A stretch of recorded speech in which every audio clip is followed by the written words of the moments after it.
দীর্ঘ সময় যাচ্ছে, খাদেম বারবার এলান করে।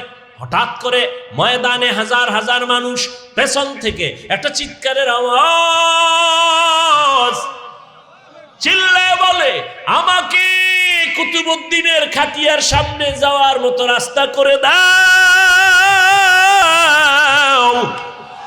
সামনে যাওয়ার মতো রাস্তা করে দাও। সবাই চমকে উঠে রাস্তা করে দিল।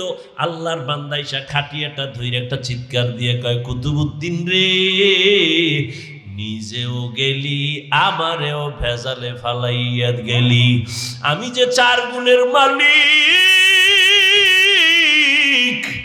আমার মালিক ছাড়া কেউ জানে না, আমার স্ত্রী জানে না আমি 4 গুণের মালিক। আমি আসরের আগের সুন্নাত বাদ দেই না, এটা খবরটা আমার স্ত্রীও জানে না। এই 4 গুণওয়ালা ব্যক্তি জানাজা পড়াবেন, ওই লোকটাকে কুতুবউদ্দিনের ব্যক্তি জানাজা পড়ানেওয়ালা। ওই ব্যক্তি কোনো জঙ্গলের সুফি দরবেশ না। সমস্ত ইতিহাসবিদরা ইতিহাসের পৃষ্ঠা খুঁজো, ওই লোকটা হলো তখনকার সময়ে রাষ্ট্র পরিচালনা করনেওয়ালা রাজনীতিবিদ নেতা আল্লামা শামসুদ্দিন আলতামাস রহমাতুল্লাহ আলাইহি। এরা হইল রাজনীতি করনেওয়ালা। আর এখন দুনিয়াতে রাজনীতি চলে না, চান্দাবাজি আর ধান্দাবাজি চলে। ই কালামে জিন্দা কুরআনে হাকিম, হিকমতে উলায়াজালস্তু কদিম। এত সুন্দর আল্লাহর কোরআন, আল্লাহ শপথ করলেন কেন? অনেকগুলো জবাবের নির্যাস হলো। আল্লাহর কথা সবই সত্য, সবই গুরুত্বপূর্ণ, তবে কসমের কথাটা আর একটু গুরুত্ব বেশি বুঝাবার জন্য।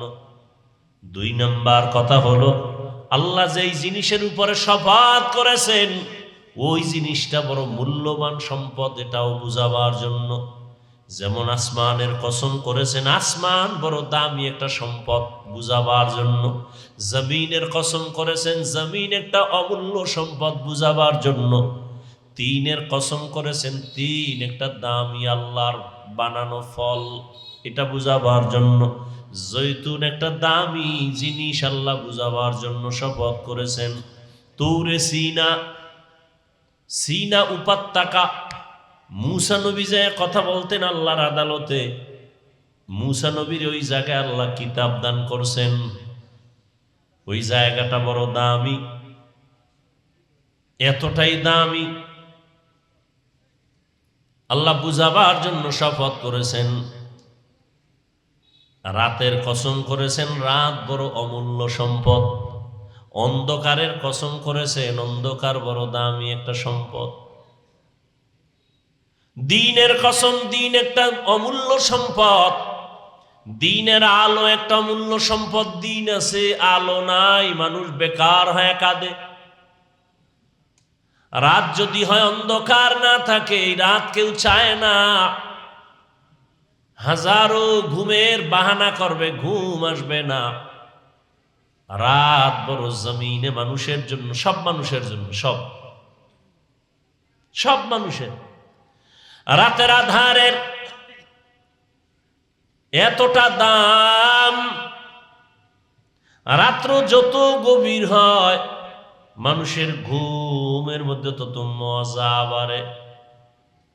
নীরব হয়ে যায়, গাছের পাখিরাও ঘুমায়, জমিন ঘুমায়, আসমান ঘুমায়, নদীর মাছ ঘুমায়, পশুরাও ঘুমায়, পাখিরাও ঘুমায়। মানুষ যখন রাতের বেলা গভীর অন্ধকারে গভীর ঘুমে চলে যায়, সারা দুনিয়ার চিকিৎসা বিজ্ঞানীরা বলে রাতের ঘুম প্রত্যেকটা মানুষের শরীরকে সুস্থ রাখার জন্য এক মহা ফ্রি ঔষধের নাম। একটা মানুষ 2 দিন না ঘুমাইলে পাগল হয়ে যায়, চেহারাও ঠিক থাকবো না, খানা দানা ঠিক নেই, খালি বাথরুমে হইয়া থাকবে, খালি একটা ঘুম হয় নাই টাইম মতো, বেহুশ। বউরেও চেনে না, মায়েরও চেনে না, মাইয়ে ভোলা চেনে না, দোকানদারি সব আউলা চলা, মানে জিন্দিগিটা বরবাদ হয়ে গেছে। 3 দিনের ঘুম নাই। ঘুম এক অমূল্য সম্পদ। ওয়াজআলনা আল-লাইলা লিবাসা ওয়াজআলনা আন-নাহারা মাআশা। রাতের ঘুম শরীরের মহা ঔষধ। তুমি হাজারো পর্দা লাগাইয়া সূর্যের আলোতে যদি তুমি ঘরের মধ্যে ঘুমাও, রাতের 1 ঘন্টা ঘুমের মজা আর বরকত দিনের 10 ঘন্টায়ও মিলবে না। রাতের ঘুম শরীরের ঔষধ, কিন্তু সেই ঔষধ নষ্ট করার জন্য সারা দুনিয়ার বিধর্মীরা মুসলমানের মোবাইল দিয়া জীবনটাকে বরবাদ করে ফেলেছে। হাসতে হাসতে জীবনটা নষ্ট হবে, টেরও পাবে না। তাই হচ্ছে, রাতের ঘুম নাই, মাথা ঠিক নাই, ব্রেন মাথা গরম, চোখের পাওয়ার কম। রাতের ঘুম বন্ধ করে সারা রাত মোবাইল নিয়ে ব্যস্ত থাকার কারণে মাথা ব্যথা বেড়ে গেছে, কিডনির উপরে চাপ আসতেছে, হার্ট দুর্বল হচ্ছে, লেখাপড়া ধ্বংস হয়ে যাচ্ছে, চরিত্রের তো খবরই নেই। গর্বা সুরত আদমি ইনসাবুদে আহমদ বু জাহলো হামেক সাবুদে আদমিরা আদমিয়ত লাজমাস عود راگر بون بشد ہی زماز آدمیت لحم و شحم و پشت نیست آدمیت جز رضای دوست نیست এক রাত ঠিক মতো যদি ঘুমাইতে না পারি, পরের দিন বার বয়ান করতে পারি না, মাথা গরম, কণ্ঠ বৈশা যায়। রাতের ঘুম সুস্থতার জন্য এক মহা ঔষধ, বিনা টাকার এক ঔষধ, অমূল্য এক সম্পদ। রাতের কসম, আল্লাহ বলেন ওয়াল আসরের শপথ, আসর বড় দামি একটা সম্পদের নাম। বলে এটা কেমন? বলে আসর একটা দামি সম্পদ, শুধু আসর শব্দটা নিয়ে যদি বয়ান করি টাইম শেষ হয়ে যাবে। তাহলে আসর দিয়ে আজকে বয়ান করি, সামনে আর আলোচনা ইন্নাল ইনসান লাফি খুসর দিকে আর যাব না। হয়তো আসরের আলোচনা বাদ দিয়ে ওদিকে যাব, নয় ওদিক বাদ দিয়ে শুধু আসর নিয়ে কথা বলবো। কোনটা কোন? দোনোটা তো রইবে। বাঙালি তো আসরটাও চায়, ভাও চায়।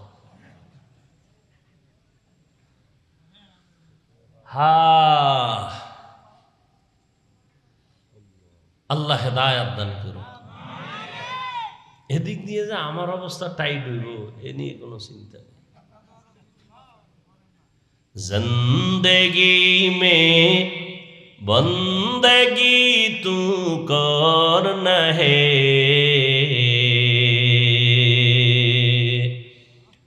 জিন্দেগি মে बंदगी तू करना है, जिंदगी बे बंदगी शर्मिंदा है, जिंदगी बे बंदगी शर्मिंदा है। यहाँ हम सब मुसाफिर दिल ना लगा, अहले दिल की नजर से रूह करता जा,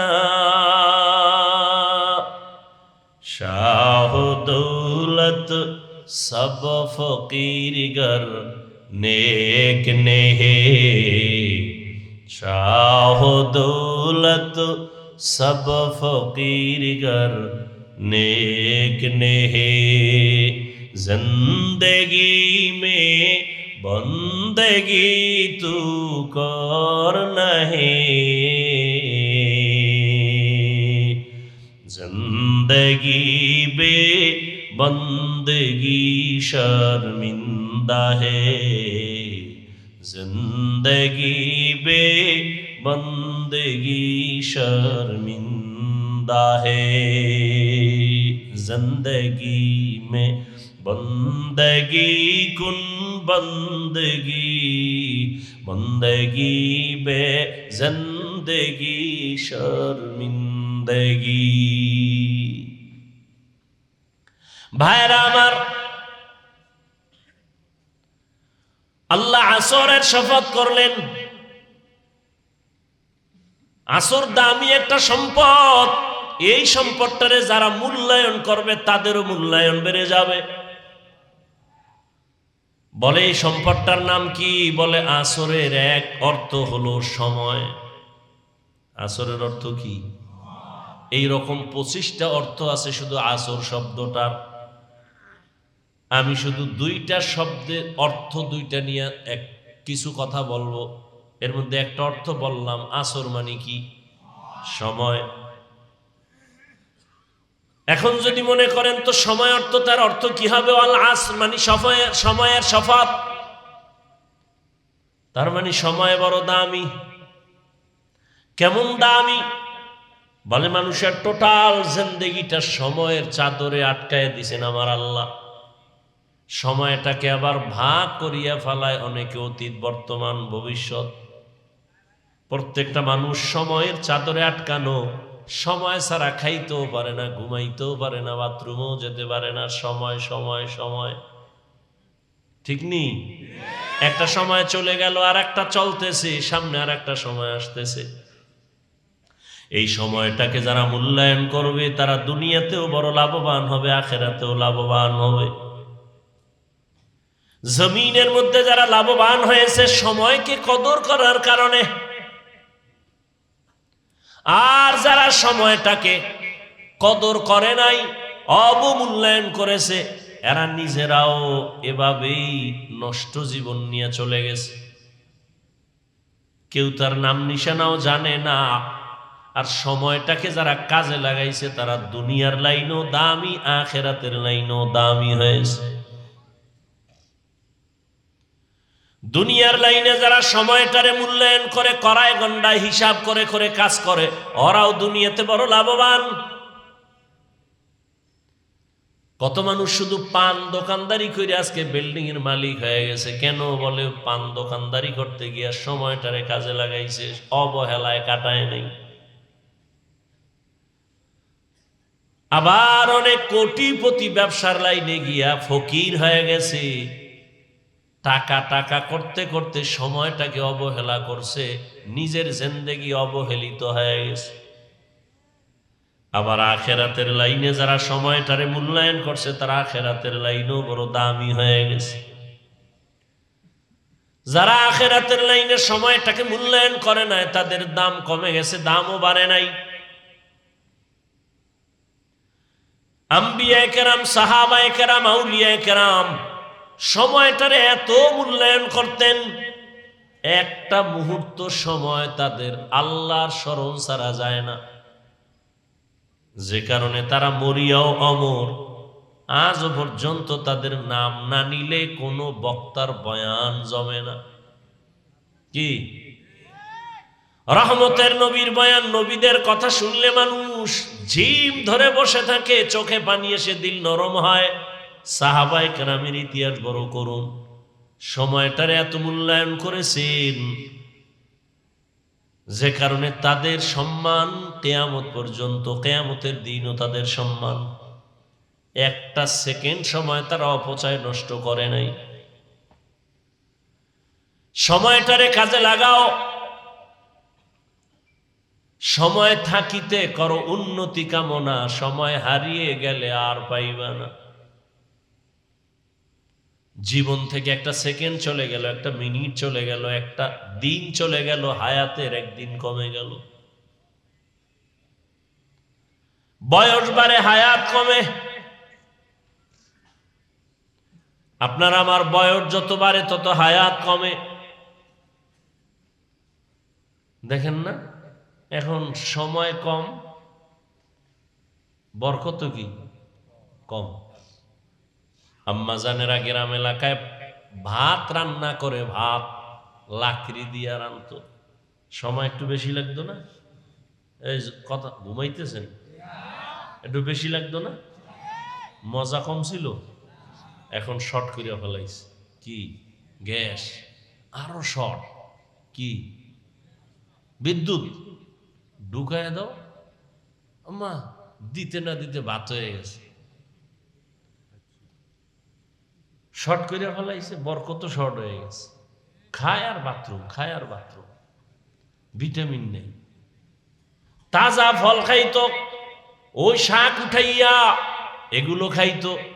এখন তো ঘরের দরজায় ভ্যান নিয়ে হাজির হয়ে গেছে। অসময়ে এত সবজি কেন? ফ্রি নিয়ে আসছি, ফ্রি, বরকত নাই।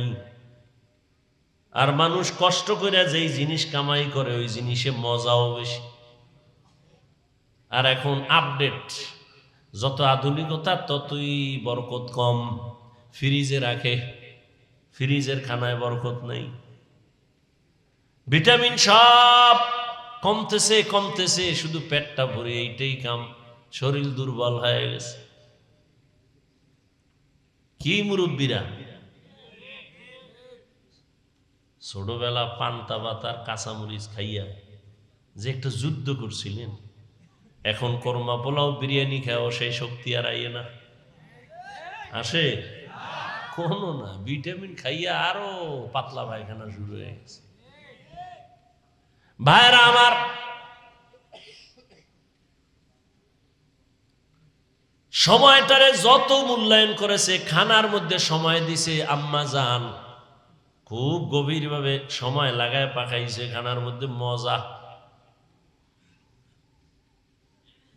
খুব গভীরভাবে। তরকারি ভালো করে ধুইছে, মাছ রান্না করতে গিয়ে ভালো করে মাছটারে কাইটা সুন্দর করে ধুইছে, ধুইয়ার পরে পাকাইছে সুন্দরভাবে, মজা অন্যরকম। এত সময় নাই, কাজের মাইয়েরে দিয়া কর, এ কোনো রকম লামসাম কইরা পাক করছে, কোনো মজা নাই, মজা নাই, বরকত নাই। সময় বড় দামি এক সম্পদের নাম। 24টা ঘন্টার পর্দার মধ্যে আল্লাহ মানুষের আটকায় দিছেন। বান্দা তুমি সময়টারে কাজে লাগাও। দেখেন না রমজান মাসে হিন্দুরা ব্যবসা করে, 11 মাসের থেকে লাভ বেশি। দোকানওয়ালারটায় লাভ, 12 মাস ঔষধ বিক্রি করনেওয়ালা রমজানে লাভবান অন্য মাসের তুলনায় বেশি। ব্যবসায়ী অনেক লাভবান রমজানের কারণে। কেন? 11 মাস যেই পরিমাণ সময়টারে কাজে লাগাইছে, রমজানে তার থেকে বেশি কামে লাগাইছে। 11 মাস দোকান খোলে 8টা থেকে 8টা, রমজানে সব সময় খোলা। 11 মাস কর্মচারী 2 জন, রমজানে 5 জন।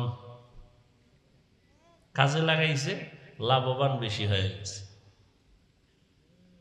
আবার শর্টে মারতে যাইয়া হেডায় ভেজাল লাগে। আমাদের পরনের একটা কাপড় বানাইতে সময় বেশি দেয় তো ভালো হয়। একটা কাপড়, মহিলাদের একটা কাপড় সেলাই করতে গিয়ে সময় সুন্দর করে দেয়, আস্তে আস্তে যে কাজটা করে এটা ভালো। কিন্তু শর্টে মাইরা যে কাপড়টি বানাইছে জাকাতের কাপড়, এটি অন টাইম পরলেই সদরঘাট। কথা ঠিক নেই? পৃথিবীতে 3rd ক্লাসের কাপড় আর কোন কোম্পানি জাকাতের কাপড় ছাড়া বানায় না।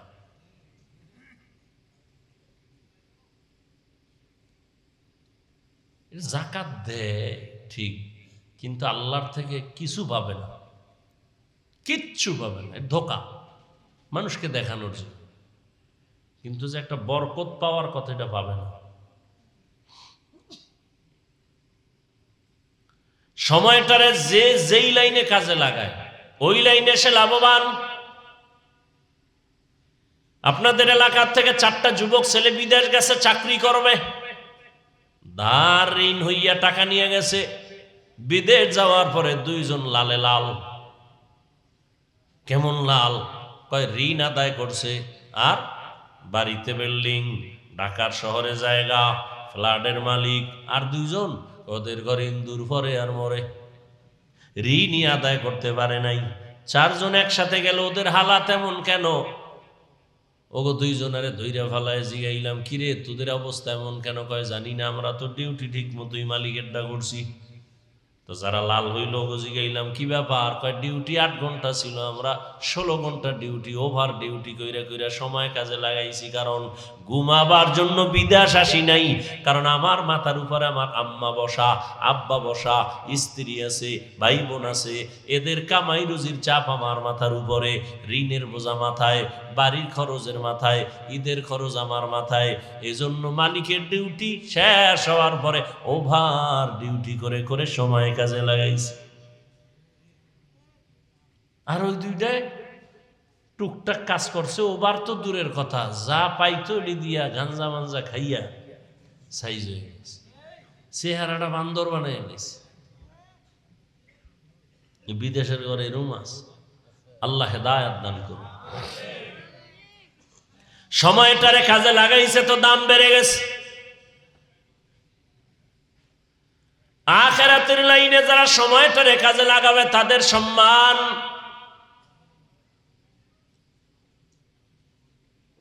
একদল যুবক, আমরাও তো সময়টারে কম কাজে লাগাই না, সারাটা রাত আমরা মোবাইল নিয়ে ব্যস্ত সময় কাটাই। সারা রাত 1 সেকেন্ডের জন্য আমাদের ধ্যান খেয়াল বাইরে যায় না। হ্যাঁ, তুমি ওই দিকে যদি তুমি সময় কাজে লাগাও, ওই লাইনেই তোমার আবার দেখবা অবস্থা আগায় যাবে। চরিত্র নষ্টের দিকে তুমি সময় দিছো, চরিত্র পুরাটাই নষ্ট, আর ভালো হওয়ার কোনো মেডিসিন নাই। আর ভালো হইব না। আকাম কইরা যারা সময় নষ্ট করছো, চোখ শেষ, আর পৃথিবীর কেউ ভালো চোখ দিতে পারবে না। কিডনি শেষ, ভালো কিডনি আর কেউ দিতে পারবে না। সময় থাকতে অন্ধ হয়ে গেলে জীবন শেষ, যৌবন শেষ, লেখাপড়া শেষ, চরিত্র শেষ, আছে বলতে কিচ্ছু নাই। ভিতরে একটা রুহু আছে, রুহু, এটা আজরাইল নিয়ে গেলে তুইও নাই,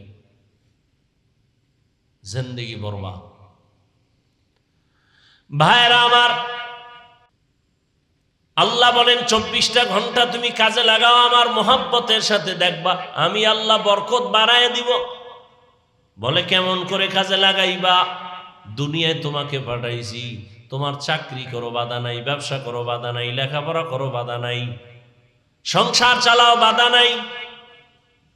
আমি আল্লাহ এমন ভাবে সময়টারে ভাগ করে দিলাম, 24টা ঘন্টার মধ্যে 22 ঘন্টার সময় তুমি তোমার কাজে লাগাও। ব্যক্তি কাজে ব্যয় করো 22 ঘন্টা, ব্যবসার কাজে, চাকরির কাজে, সংসারের কাজে, সন্তানের হক আদায় করো, মা বাবার হক আদায় করো, ভাইয়ের হক আদায় করো। 24টা ঘন্টার 22 ঘন্টা তোমার দোকানে লাগাও, লেখাপড়ায় ব্যয় করো, চাকরিতে ব্যয় করো। বাকি থাকলো কয় ঘন্টা? 2টা ঘন্টা বান্দা তুমি আমি আল্লাহর মোহাব্বতে ব্যয় করো, তোমার কল্যাণে। মাত্র 2টা ঘন্টা আমার কল্যাণে তুমি ব্যয় করো, তাও একসাথে না, তোমার কষ্ট হবে।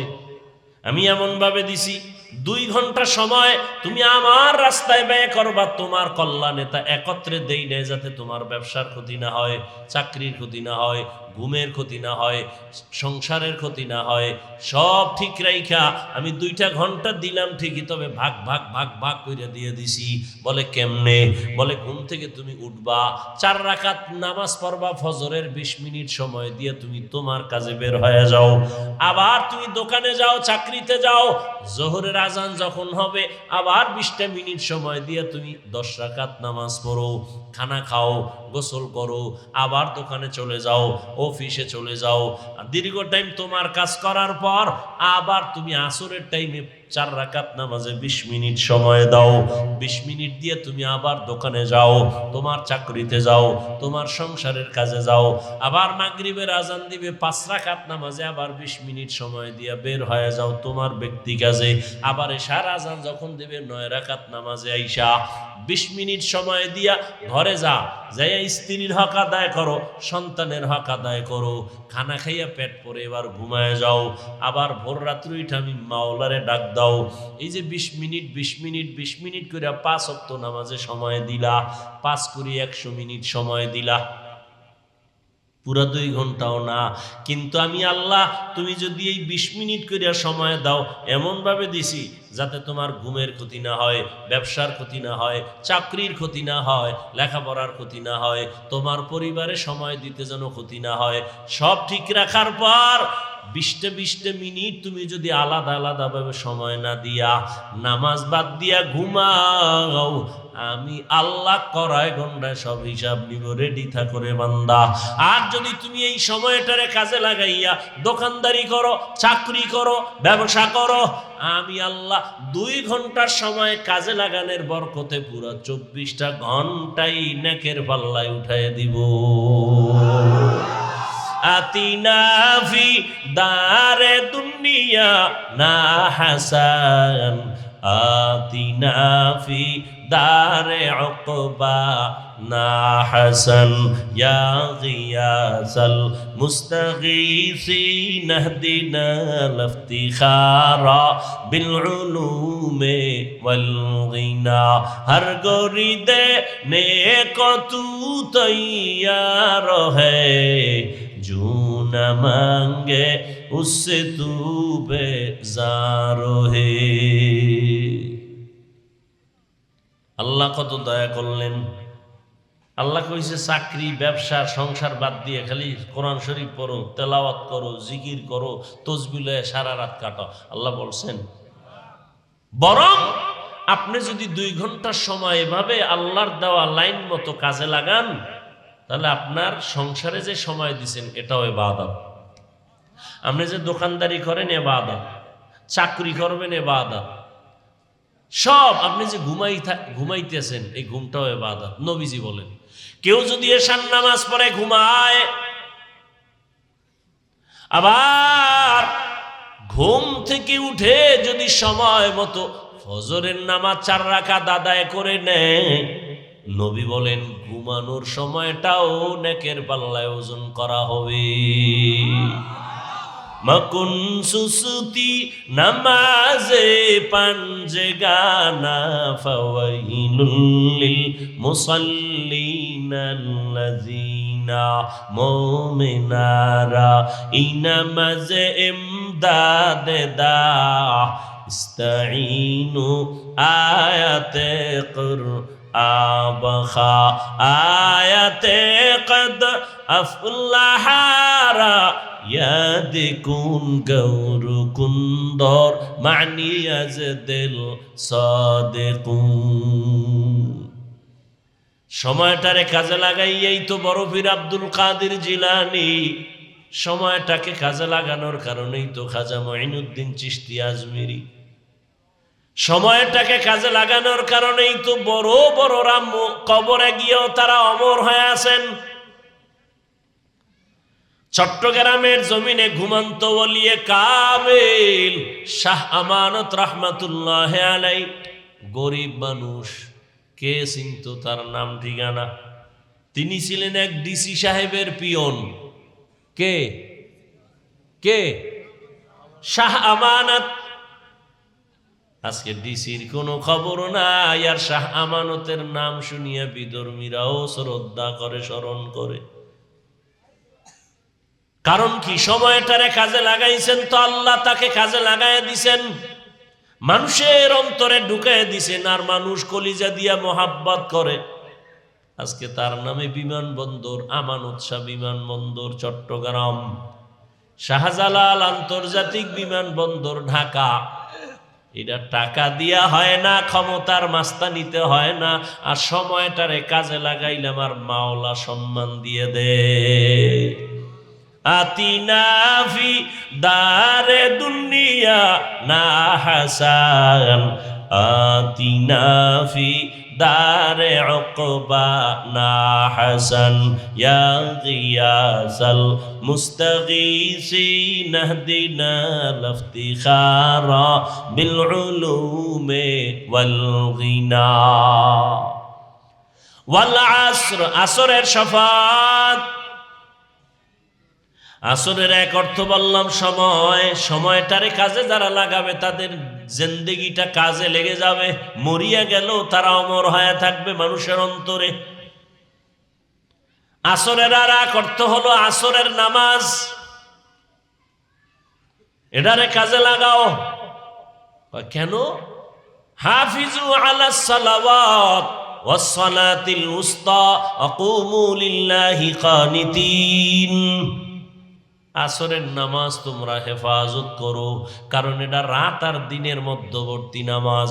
এই নামাজটা পড়লে দেখবা তোমার কল্যাণ। কেন?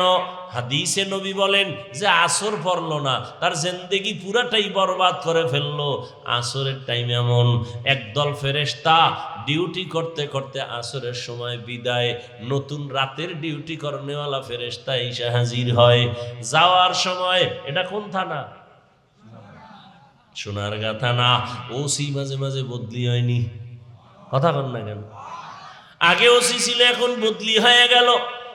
বদলি হওয়ার টাইম যখন, নোটিশ যখন আইসা পড়ছে, যাওয়ার আগে নতুন ওসি আসে, আসার পরে তারে বুঝাইয়া দেয়। বুঝাইয়া দেওয়ার সময় ওসি সাহেব কানের মধ্যে একটা আওয়াজ দিয়া যায়, এই এলাকার অমুক অমুক লোকগুলো হাতে রাইখো, তাহলে তোমার হাদিয়া ঠিকঠাক মতো চলবে। ঠিক নি? এই থানার ভেতরে অমুক লোকগুলো তুমি সম্মানের সাথে দেখো, ভালো মানুষ। ওসি সাহেব তদন্ত ছাড়া নতুন ওসি শুই নাই, তাদের উপরে ধারণা ভালো না খারাপ? বলেন না কেন? ভালো। ঠিক আসরের ফেরেশতা যখন চলে যায়, সারাদিন ডিউটি কইরা যাওয়ার সময় রাতের ফেরেশতা যখন হাতে আইসা ডিউটি ধরে, ওদের কয়, এই যে নামাজের মধ্যে যারা দাঁড়ানো লোকগুলো ভালো, আমরা সাক্ষী দিলাম, তোমরাও সাক্ষী দিয়া আমল নামায় লিখিও। আসরের নামাজ এই জন্য জহুর কোন রকম পড়ে, মাগরিবটা কোন রকম ধরে, এশা পড়ে, ফজরটাও যারা পড়নেওয়ালা পড়ে, আসরের মধ্যে বড় ঝামেলা হয়ে যায়। মনে পড়ে গেল একটা আপনাদের স্মরণীয় ঘটনা। দিল্লি শহর কোথায়? ভারত। ভারত হল্লি একটু ঘৃণায় না? ভারত ঘৃণা আসবে কেন?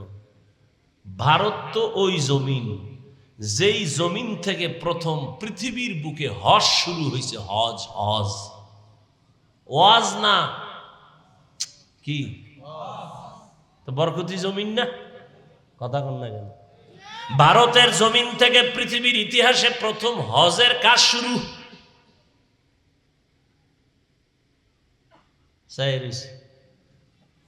এতদিন হুনসি কি, কি কয় আন্দাজ?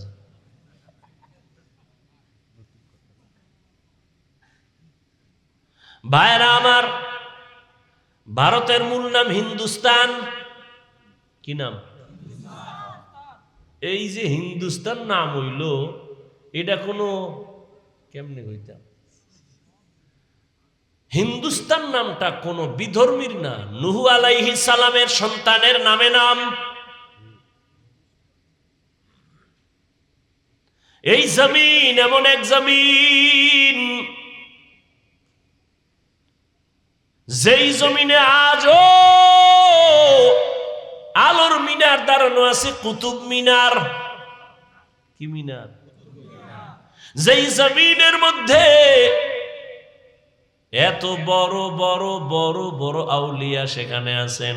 যেমন সাধারণ মানুষ জানে খাজা মঈনুদ্দিন চিশতি আজমিরি, তো ঠিক আছে, নিজামুদ্দিন আউলিয়া, তাবলিগের মার্কাজ, এরপরে দেওবন্দ মাদ্রাসা। যেই দেওবন্দের আলো নাই এমন কোন রাষ্ট্র নাই। সারা দুনিয়াতে দেওবন্দের আলো ছড়ানো। রাজনীতির ময়দানে যাবেন, দেওবন্দের আলো। পীর মুরিদির লাইনে খুঁজবেন, দেওবন্দের আলো লাগানো সারা দুনিয়ায়।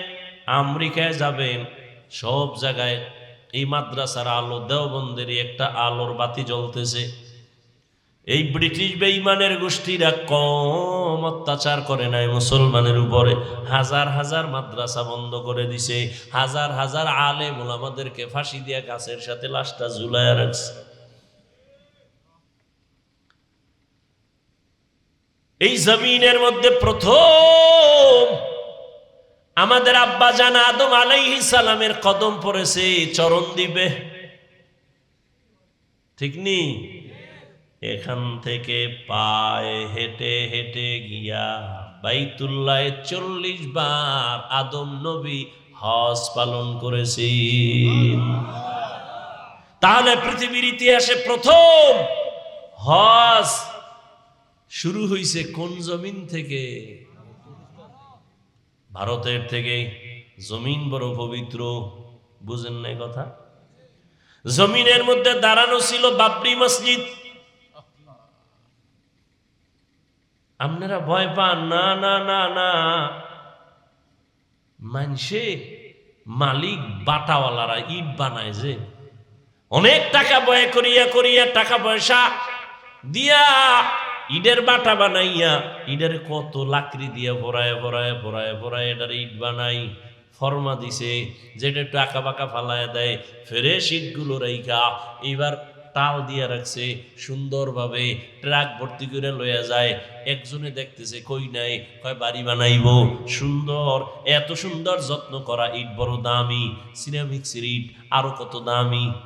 আইয়া দেহে 6 জনে মহিলা পুরুষে আতুরা লইয়া আরে বাড়ি কি কয়ডিরে গুড়া বানাই। আরে এত সুন্দর দামি ইট ফর্মা দিয়ে একটু বাঁকা হইছে, ওটারে ফালাই দিছে। সুন্দর ফ্রেশ ইটগুলো নিয়ে এসে টেরাকে বাইরা কইরা এই ইটটি নামাইতে কত, এ লাকড়ি গেছে কত, পুড়তে পুড়তে জানসা, তুই ইটির হোমানে ভাঙতে আছো, এটা কত হইল? এত দামি ইট, তোমরা এটি ভাঙবো কেন? এটা তো জুলুম করতেছে। কয়ে তার সেরা বুঝবি না, এই ইটগুলো ভাঙ্গার কারণ হলো এই আস্তা ইট বানাইতে কত লাকড়ি গেল, কত আগুন গেল, কত শ্রমিকের ঘাম গেল, কত শ্রমিক ভিতরে ফুইরা মইরা যায়, দিন নাই রাত নাই, কষ্ট কষ্ট কষ্ট। এটা এত সহজ নাকি ইট বানানো? আপনার এই মাটি দিয়ে হইবনি, কতটা প্রসেসিং করা লাগে এই মাটিটারে, এরপরে ইট বানায়। ইটারে আস্তা ইট ভাঙ্গো কেন? কয় বিল্ডিং মজবুত হওয়ার জন্য এই গুড়া খোয়া কঙ্কর গুলো মাটির তলে দিতে হবে। এতগুলো ভাঙ্গিয়া ভাঙ্গিয়া যখন তলে দিয়ে দিব তখন বিল্ডিং সুন্দরভাবে দাঁড়ায় যাবে। না হয় যত মাস্তানি করো না কেন বিল্ডিং আর দাঁড়াবে না। সময়টারে কাজে লাগাও। ওই যে বলতেছিলাম দিল্লি শহরে দাঁড়ানো কি ভুলে গেছে, কি? কুতুব মিনার। ওই কুতুব মিনার, যার নামে কুতুব মিনার দাঁড়ানো তিনি হলেন কুতুবউদ্দিন বখতিয়ার কাকি রহমতুল্লাহ আলাইহি। এত বড় একজন আল্লাহর প্রিয় গোলাম ইন্তেকাল যখন হবেন তার আগ মুহূর্তে তার মোহাব্বতের খাদেমকে ডেকে বললেন, খাদেম আমি কুতুবউদ্দিন চলে যাব, তবে শোন আমি মরে যাওয়ার পরে 2টা কথা বলে গেলাম। 1 নম্বরে যত দ্রুত পারো জানাজা কমপ্লিট করে দাফন করে ফেলবি, মাটির উপরে বেশিক্ষণ রাখবি না। রহমতের নবী বলছেন মাইয়েতের উপরে রাখলে মাইয়েতের কষ্ট হয়, দ্রুত দাফন করো। দ্বিতীয় কথা, আমার খাটিয়া যখন জানাজার ময়দানে নিয়ে যাবি হাজার হাজার হাজার ওলামায়ে কেরামও থাকবে, অনেক ভক্তবৃন্দ থাকবে, খবরদার আমার এই ওসিয়তটা যেন ভুলে না যাও। আমার খাটিয়াটা ময়দানের সামনে রাইখা ঘোষণা দিয়ে দিবা, আমার জানাজা কে পড়াবে আমি নাম বলবো না, তবে এমন একটা লোক আমার জানাজা পড়াবে যার মধ্যে 4টা গুণ পাওয়া যাবে। 4 গুণওয়ালা ব্যক্তি যদি না থাকে আমার জানাজার ইমামতি যেন কেউ না করে। কয় গুণওয়ালা? 4 গুণওয়ালা ব্যক্তি ঘোষণা দিয়ে দিবা। খাদেমের যখন বলছে কুতুবউদ্দিন দুনিয়া থেকে চলে গেলেন। নামি দামি এক ব্যক্তি, হিন্দুরা যার আশেক, পুরা যার নামে আজও দিল্লি শহরে কুতুব মিনার দাঁড়ানো। চলে গেল দুনিয়ার থেকে। জানাজার ময়দানে যখন নেয়া হলো গোসল কমপ্লিট করে, খাদেম খাটিয়ারে রাইখা ময়দানে হাজার হাজার মানুষ, ওলামায়ে কেরাম একটা চিৎকার দিয়া বললেন, কুতুবউদ্দিনের দুইটা ওসিয়ত দেরি না করে দাফন করে দেওয়া। 2 নাম্বার ওসিয়ত, এমন একজন আজকে ইমামতি করবে, জানাজার ইমাম হবে, যার মধ্যে কমপক্ষে 4টা গুণ পাওয়া যাবে। কয় গুণ? 4 গুণ পাওয়া যাবে। পুরা ময়দানের ওলামায়ে কেরাম দাঁড়ায় গেলেন, চুপ, কোনো আওয়াজ নাই। সব ময়দান চুপ হয়ে গেল। 4 গুণ না জানি আবার কি কয়। এইবার খাদেম বলতেছে 4 গুণের 1 নাম্বার গুণ হলো, যেই বান্দা জীবনে জামাত ছাড়া নামাজ পড়ে নাই, জীবনে বালেগ হওয়ার পর থেকে জামাত ছুটে নাই। কয় নাম্বার? 1। 2 নাম্বার গুণ, যে কুতুবউদ্দিনের জানাজা পড়াবে, 2 নাম্বার গুণ হলো আসরের 4 রাকাত ফরজ নামাজের আগে আরো 4 রাকাত আছে সুন্নত। কয় রাকাত? আসরের আগে 4 রাকাত সুন্নত, যার জীবনে ছুটে নাই। ফরজ না কি? চিন্তা করতে পারেন এটা কোন সুন্নত? না পড়লে কোনো গুনাহ, কিন্তু ফজিলত অনেক বেশি। 2 নাম্বার গুণ হলো আসরের 4 রাকাত ফরজ নামাজের আগের 4 রাকাত সুন্নত, যার জীবনে ছুটে নাই। 3 নাম্বার গুণ হলো যার এই 2 চক্ষু দিয়া কোনোদিন বেগানারে দেখে নাই, বেগানার নজর লাগে নাই। এখন আর কে তোমারে পর্দা লাগায় দিবে? এখন তো মোবাইল তোমার সামনে রেডি। তাকায় তাকায় জেনা করো, চোখের জেনা, কানের জেনা, জবানের জেনা, অন্তরের জেনা চলতেছে ঘরে ঘরে সারা রাত। মোবাইলে জেনা, চোখের জেনা, হাতের জেনা, কানের জেনা। 4 গুণওয়ালা জীবনে 2 চোখ দিয়া কোনোদিন বেগানার দিকে তাকায় নাই, এমন গুণে গুণান্বিত। এইভাবে একটা একটা বলতেছে, পুরা ময়দান থমকে গেল, কোনো আওয়াজ নাই। কি ব্যাপার? এই অবস্থার গুণ তো কে আছে? বড় বড় আলেম চুপচাপ দাঁড়ানো, এই গুণ তো আমার মধ্যে নাই। একটা আছে আর একটা নাই, আর একটা আছে একটা নাই। এইবার খাদেম বারবার চিল্লায়, হজরতের ওসিয়ত দেরি যেন করা না হয়, তাড়াতাড়ি জানাজা পড়ায়া দাও। আসো আসো, কথা না কই আইয়া যাও, আসো, নাইলে আল্লাহর ওলি কইল কা। আউলিয়ারা কারে উকবা ইখতিয়ার, জাহেলারা কারে দুনিয়া ইখতিয়ার। মাইলে মোমেন সোয়ে মোমেন মিশাওয়াত, মাইলে কাফের সোয়ে কাফের মিশাওয়াত। দীর্ঘ সময় যাচ্ছে, খাদেম বারবার বারবার এলান করে। হঠাৎ করে ময়দানে হাজার হাজার মানুষ, পেছন থেকে একটা চিৎকারের আওয়াজ, চিল্লায় বলে, আমাকে কুতুবউদ্দিনের খাটিয়ার সামনে যাওয়ার মতো রাস্তা করে দাও, সামনে যাওয়ার মতো রাস্তা করে দাও। সবাই চমকে উঠে রাস্তা করে দিল। আল্লাহর বান্দা ইসা খাটিয়াটা ধইরে একটা চিৎকার দিয়ে কয়, কুতুবউদ্দিন রে, নিজেও গেলি, আমারেও ভেজালে ফালাইয়া গেলি। আমি যে 4 গুণের মালিক, আমার মালিক ছাড়া কেউ জানে না। আমার স্ত্রী জানে না আমি 4 গুণের মালিক। আমি আসরের আগের সুন্নাত বাদ দেই না, এটা খবরটা আমার স্ত্রীও জানে না। এই 4 গুণওয়ালা ব্যক্তি জানাজা পড়াবেন, ওই লোকটাকে কুতুবউদ্দিনের ব্যক্তি জানাজা পড়ানেওয়ালা। ওই ব্যক্তি কোনো জঙ্গলের সুফি দরবেশ না। সমস্ত ইতিহাসবিদরা ইতিহাসের পৃষ্ঠা খুঁজো, ওই লোকটা হলো তখনকার সময় রাষ্ট্র পরিচালনা করনেওয়ালা রাজনীতিবিদ নেতা আল্লামা শামসুদ্দিন আলতামাস রহমাতুল্লাহ আলাইহি। এরা হইল রাজনীতি করনেওয়ালা। আর এখন দুনিয়াতে রাজনীতি চলে না, চান্দাবাজি আর ধান্দাবাজি চলে। চান্দাবাজ আর ধান্দাবাজে ভরে গেছে দুনিয়া। কি মসজিদে কোনো রাজনীতি চলবে না, কিন্তু সব থেকে চান্দাবাজি ধান্দাবাজি রাজনীতি মসজিদ নিয়ে বেশি। কথা ঠিক নেই? ওয়াজের প্যান্ডেলে রাজনীতির বয়ান চলবে না, কিন্তু রাজনীতি ছাড়া কোনো প্যান্ডেল নাই। রাজনীতির নেতার নাম না দিল ওই ওয়াজই প্রায় বলতে গেলে হতেই দেয় না। ঠিক নেই? আসলে সমস্যা তো জায়গায় না, সমস্যা হলো সব চলবে, তবে আলেম ওলামারা মূল কথাগুলো উম্মতের সামনে বলতে পারবে না। ভেজাল। দুনিয়ার সবাই জানে ইসলাম শান্তির ধর্ম, একমাত্র ঠিকানা। ইসলাম ছাড়া শান্তি হবে না, সবাই জানে। চান্দাবাজও জানে, ধান্দাবাজও জানে, এরপরও মানে না কেন? কয় মানতে গেলে চুরি চলবে না, দুর্নীতি চলবে না। ভাইরা আমার, শামসুদ্দিন আলতামাস, এই যুবকরা, আকাম তো কইরা জীবনটারে কম নষ্ট করলি না।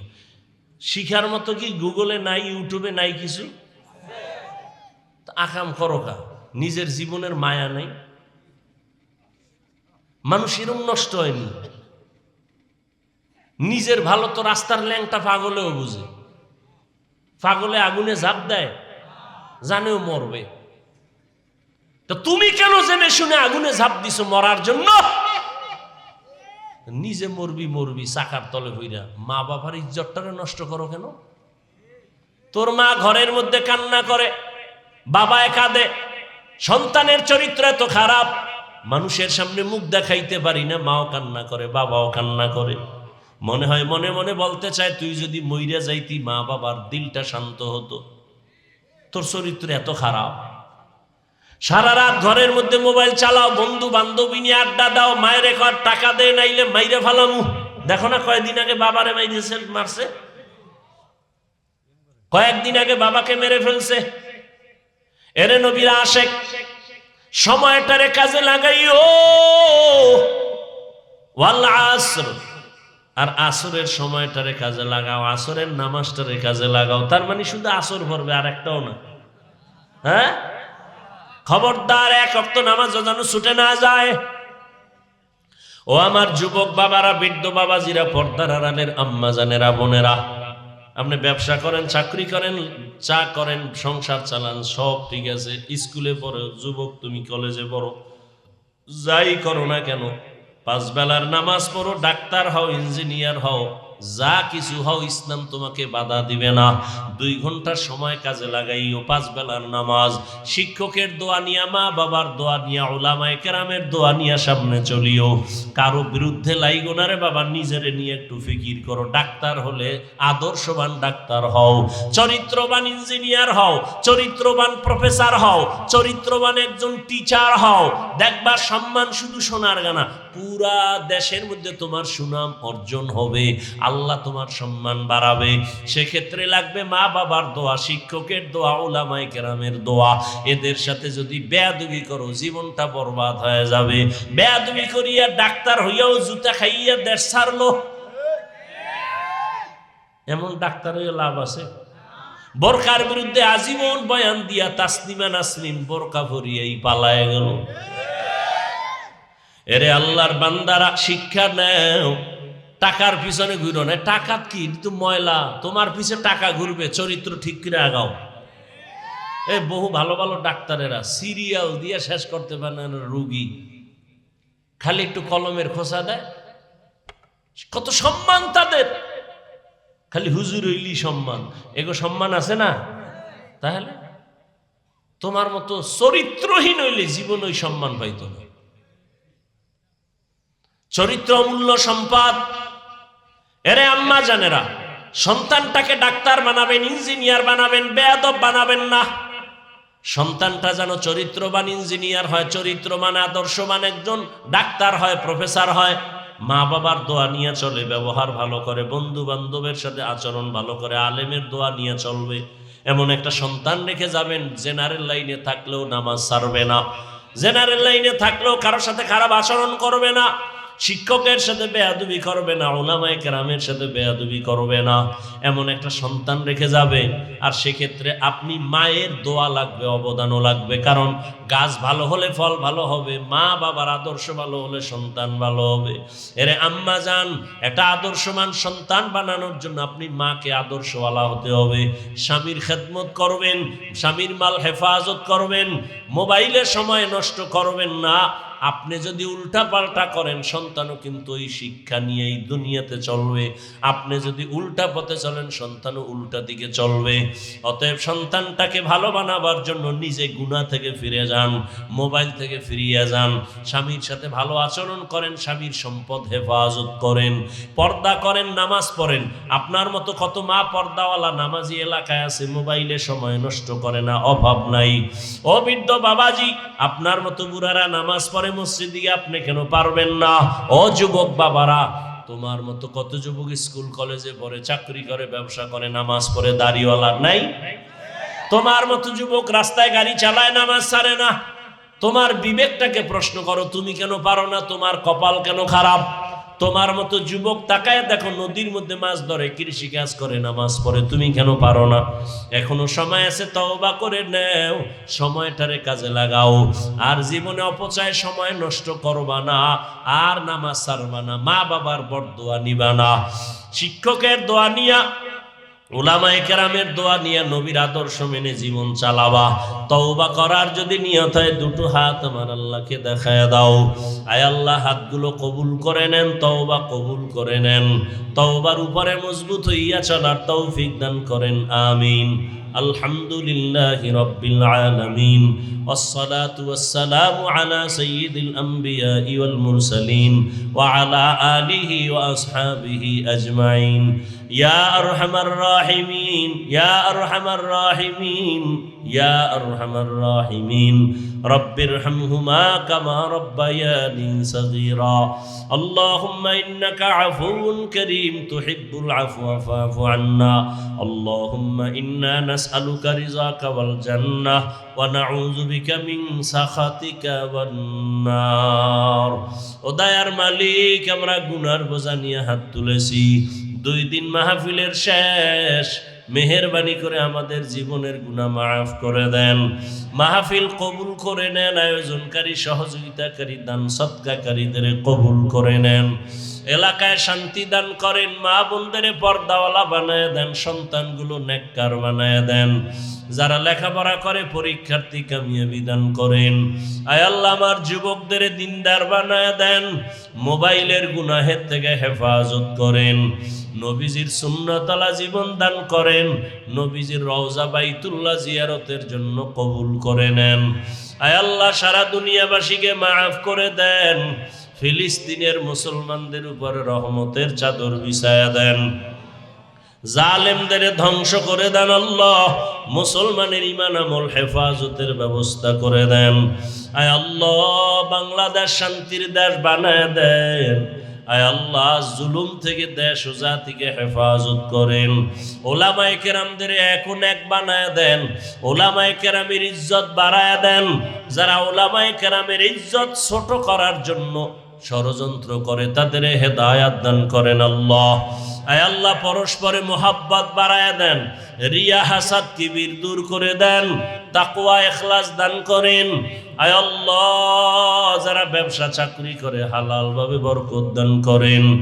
আয় আল্লাহ তাআলা, দাম্পত্য জীবন সুখময় করে দেন। আয় আল্লাহ, সবার দিলের ন্যাক আশা পূরণ করে দেন। আয় আল্লাহ, বরকতি হালাল রিজিক দান করেন, মাদ্রাসা মসজিদ কবুল করে নেন, অন্যান্য শিক্ষা প্রতিষ্ঠান নবীর আদর্শে কবুল করে নেন। আয় আল্লাহ, চলার পথে হেফাজত করেন, জাহিরি বাতিনি দুশ্মনের মোকাবেলায় বিজয় দান করেন, বাতিলের মোকাবেলায় বিজয় দান করেন, মুখালেফের মুওয়াফিক বানায় দেন। আয় আল্লাহ, কোরআন সুন্নাহর ইলমের নূর সিনায় দান করেন। আয় আল্লাহ, সুন্নাতওয়ালা জিন্দেগি দান করেন। আয় আল্লাহ, সুন্নাত অনুযায়ী কথা বলার, আমল করার তৌফিক দান করেন। আয় আল্লাহ তাআলা, মেহেরবানি করে ইলম ও হিকমত আমলে বরকত বাড়ায় দেন। আমরা যারা হাত তুলেছি জানি না কার মা নাই, কার বাবা নাই। অন্ধকার কবর থেকে দোয়া চায়, সবাইকে আপনি জান্নাতের ফয়সালা করে দেন। যারা বেঁচে আছেন হায়াত বাড়ায় দেন, অসুস্থ যারা সুস্থ করে দেন আল্লাহ। আওয়াজে কথায় রুহানিয়াতে স্পষ্টতা বাড়ায় দেন। আয় আল্লাহ, সহি তরিকায় সহি নিয়তে সহি কথা বলার তৌফিক দান করেন। আয় আল্লাহ, ইলমে বরকত বাড়ায় দেন। আয় আল্লাহ, তোলাবা উলামা সবার অন্তরে ইজ্জত মোহাব্বত রব বাড়ায় দেন। উম্মতের অন্তরে ইজ্জত মোহাব্বত রব বাড়ায় দেন। আপনার জাত সিফত ও কুদরতের উপরে পূর্ণ মোহাব্বত বিশ্বাসের মাকাম বাড়ায় দেন, ইয়াকিনের মাকাম বাড়ায় দেন। আয় আল্লাহ তাআলা, মেহেরবানি করে ইজ্জতের জীবন দান করেন, হালাল বরকতি রিজিক দান করেন, ঋণ আদায়ের ব্যবস্থা করে দেন আল্লাহ। সারা দুনিয়ায় খেদমতের জন্য কবুল করে নেন। প্রবাসে যারা, সবাইকে আপনি হেফাজত করেন। আয় আল্লাহ, সবাইকে আপনি হেফাজত করেন, রুজিতে বরকত বাড়ায় দেন।